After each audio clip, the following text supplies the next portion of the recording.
मालिक की जय हो, मालिक की जय हो, मालिक की जय हो, मालिक की जय हो। बैठो सन।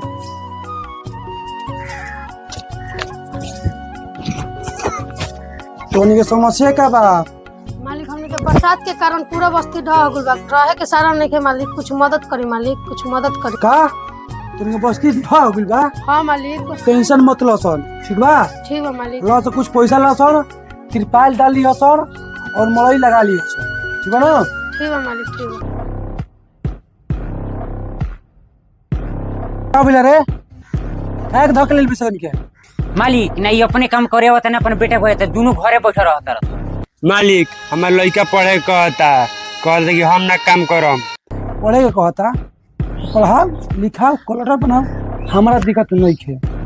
जोन ते हमार 5,000 रुपये ले गई वो दे दे ते आजाद जो।